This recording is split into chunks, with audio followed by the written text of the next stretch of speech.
Hello, good morning to all of you. Today I start the next paragraph in chapter first Geography India size and location.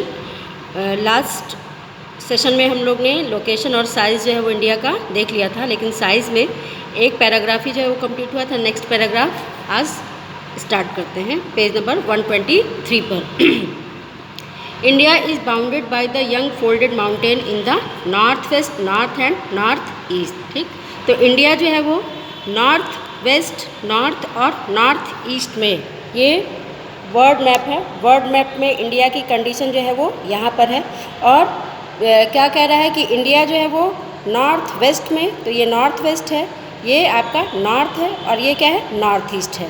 तो north west, north और north east में young folded mountain से जो है वो क्या है, घिरा हुआ है। ठीक, यानी कि इसको क्या कहा जाता है, फोल्डेड माउंटेन या मोड़दार पर्वत या वलित पर्वत जो है वो कहा जाता है। तो इंडिया के नॉर्थ वेस्ट, नॉर्थ और नॉर्थ ईस्ट में यंग फोल्डेड माउंटेन जो है वो पाया जाता है।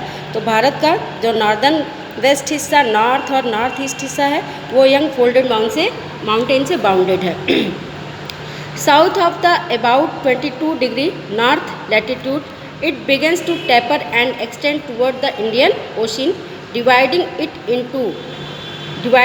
into two seas, the Arabian Sea on the west and the Bay of Bengal on its east. ठीक, और जो है इसके इंडिया के जो साउथ का लैंड मास है वो नॉर्थ में जो है वो क्या है, चौड़ा है। और जैसे जैसे हम इंडियन ओशियन की तरफ बढ़ते जाते हैं साउथ की तरफ, तो वो क्या होता है, धीरे धीरे सकरा जो है वो होता चला जाता है। ठीक, अगर हम देखें यहाँ पे मैप में, तो यहाँ से जो है आपका ये गुजरात और ये नीचे का हिस्सा जो है वो आपका साउथ इंडिया जो है वो पड़ता है। अगर हम देखें तो ये जो दक्कन प्लेटू है, इसका ऊपर का जो हिस्सा है वो क्या है, नॉर्दर्न हिस्सा है, और ये जो है वो क्या है, चौड़ा है। और जैसे जैसे ये इंडियन ओशियन की तरफ बढ़ता जाता है लैंड मास, वो क्या होता है, सकरा जो है वो होता जाता है, उसकी चौड़ाई जो है वो क्या होती है, कम होती चली जाती है।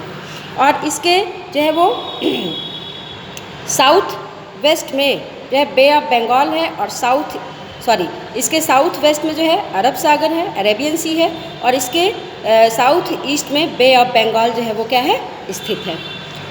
Look at the figure 1.3 and note that the latitudinal and longitudinal extent of the mainland is about 30 degree. Despite this fact the east west extent appears to be smaller than the north south extent. अगर हम India के latitudinal और longitudinal extent को देखें, तो उसके बीच में लगभग 30 डिग्री का डिफरेंस जो है वो पाया जाता है, 30 डिग्री का अंतर जो है वो पाया जाता है। जैसे हम लोगों ने लैटिट्यूडनल एक्सटेंट पढ़ा था 8 डिग्री 4 मिनट नॉर्थ से, 37 डिग्री 6 मिनट नॉर्थ, और longitudinal extent 68 degree 7 minute east से 97 degree 25 minute east. 8 degree 4 minutes और 37 डिग्री 6 मिनट नॉर्थ के बीच में भी 30 डिग्री का लगभग डिफरेंस है, और 68 degree 7 minute east and 97 degree 25 minute east के बीच में भी लगभग 30 डिग्री का ही जो है वो क्या है, डिफरेंस है, अंतर है। Despite this fact the east west extent appears to be smaller than the north south extent. इन सब के बावजूद भी जो है इंडिया का जो साउथ ईस्ट वेस्ट जो एक्सटेंट है वो नॉर्थ साउथ एक्सटेंट की तुलना में जो है वो छोटा दिखाई देता है। ठीक, अब ये इंडिया का जो है वो क्या है, मेन लैंड है, ये आपका नॉर्थ और साउथ एक्सटेंट है, और ये आपका ईस्ट टू वेस्ट एक्सटेंट है। ठीक, दोनों के बीच में ही जो लॉन्गिट्यूडनल और लैंगिट्यूडनल डिफरेंस है 30 डिग्री है। लेकिन अगर देखा जाए तो ईस्ट वेस्ट जो एक्सटेंट है वो नॉर्थ साउथ एक्सटेंट की तुलना में छोटा जो है वो दिखाई देता है। नॉर्थ टू साउथ इंडिया का जो एक्सटेंट है वो 3214 किलोमीटर है, और ईस्ट वेस्ट जो इंडिया का एक्सटेंट है वो 2933 किलोमीटर है, यानी कि बहुत कम अंतर है। लेकिन इसके बाद भी जो आपका पूरब पश्चिम एक्सटेंट है वो उत्तर दक्षिण एक्सटेंट की तुलना में छोटा जो है वो दिखाई देता है। From Gujarat to Arunachal Pradesh there is a time lag of 2 hour. Gujarat से लेकर के अरुणाचल प्रदेश का तक जो इंडिया का लोकल टाइम है, लोकल टाइम है, उसके बीच में 2 घंटे का अंतर जो है वो पाया जाता है, 2 घंटे का डिफरेंस जो है वो पाया जाता है। Hence time along the standard meridian of India 82 degree 30 minute east passing through Mirzapur in Uttar Pradesh is taken as the standard time for the whole country। ठीक, अब जो है इंडिया का जो स्टैंडर्ड टाइम लिया गया है वो यूपी के मिर्ज़ापुर से हो करके जो है वो 82 डिग्री 30 मिनट ईस्ट की लॉन्गिट्यूडनल लाइन जो है वो यूपी के मिर्ज़ापुर से होकर के पास करती है, गुजरती है, और वहीं से पूरे इंडिया का स्टैंडर्ड टाइम जो है वो लिया गया है। अगर यानी कि पूछा जाए कि इंडिया का टाइम किस लॉन्गिट्यूड से लिया गया है, इंडिया का स्टैंडर्ड मेरिडियन जो है वो क्या है, तो हम क्या बताएंगे 82 डिग्री 30 मिनट ईस्ट, यानी कि इसी लॉन्गिट्यूडनल लाइन से इंडिया का स्टैंडर्ड टाइम जो है वो लिया जाता है, जो कि यूपी के मिर्ज़ापुर से होकर के गुजरती है। The latitudinal extent influences the duration of the day and night as one moves from south to north. जो इंडिया का लैटिट्यूडनल एक्सटेंट है ये आपके जो है डे और नाइट के ड्यूरेशन पर भी जो है वो प्रभाव डालता है, और साथ ही दक्षिण से उत्तर की ओर मतलब कि साउथ से नॉर्थ की ओर दिन और रात के ड्यूरेशन के ऊपर इसका प्रभाव जो है वो पड़ता है। India and the world. Next topic है India and the world. The Indian land mass has a central location between the east and the west Asia. अगर हम इंडियन लैंड मास की लोकेशन देखें तो ये एशियन कॉन्टिनेंट के बिल्कुल सेंट्रल में है, यानी कि इसके जो है अगर देखें ईस्ट में तो ईस्ट एशिया और वेस्ट इधर आपका वेस्ट एशिया है, और ये आपका क्या है एशियन कॉन्टिनेंट है, और इस कॉन्टिनेंट के बिल्कुल सेंट्रल में इंडिया की जो है वो क्या है लोकेशन है। ठीक, यानी कि बिल्कुल बीच में जो है वो पड़ता है।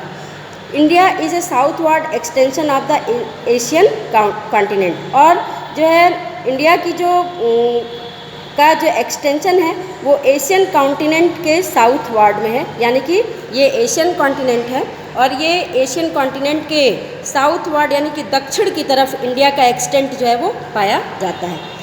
The trans Indian ocean routes which connect the countries of Europe in the west and the countries of east Asia provide a strategic central location of India.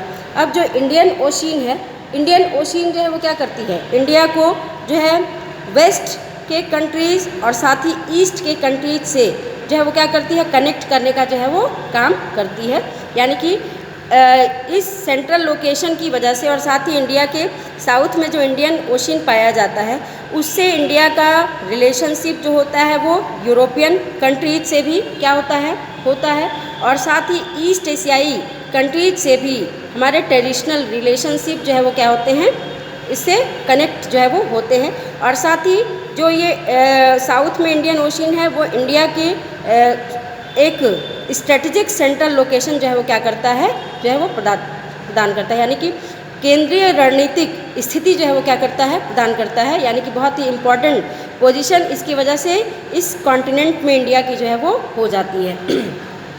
Note that the Deccan peninsula protrudes in the Indian ocean. ठीक, अब अगर हम ये देखें तो इसको हम India के साउथ हिस्से को क्या कहते हैं, दक्कन पेनिनसुला या दक्कन प्रायद्वीप जो है वो कहते हैं।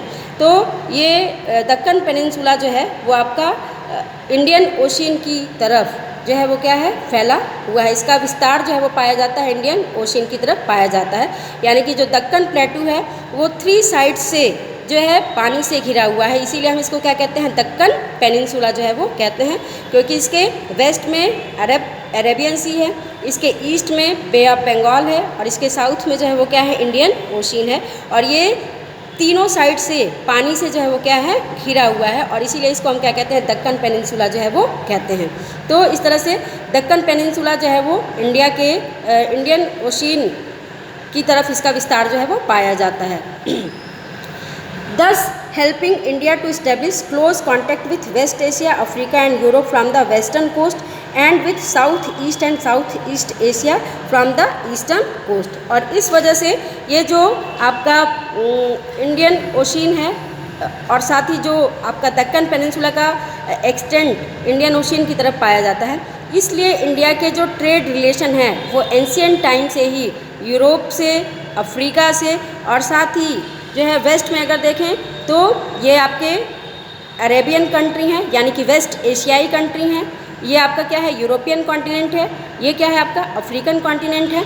वेस्ट में इन सारे देशों के साथ हमारे ट्रेड रिलेशन जो है वो डेवलप हुए, और साथ ही जो है साउथ ईस्ट एशिया के जो देश हैं, इंडोनेशिया, मलेशिया, फिलीपींस, इन सारे देशों से भी हमारे ट्रेड रिलेशन जो है वो ईस्टर्न कोस्ट से जो है वो डेवलप हैं। No other country has a long coastline on the Indian ocean as India has indeed. It is India's eminent position in the Indian Ocean which justifies the naming of an ocean after it। किसी भी country की जो है Indian ocean में जो है इतनी long coast line जो है वो नहीं है, यानी कि भारत की जितनी लंबी तट रेखा है, कोस्टल लाइन है, उतनी लंबी कोस्टल लाइन जो है वो किसी और कंट्री की इंडियन ओशियन में जो है वो नहीं है। और इस वजह से ये इंडिया को एक एमिनेंट पोजीशन या प्रोमिनेंट प्रमुख स्थिति जो है वो क्या करता है, प्रदान करता है।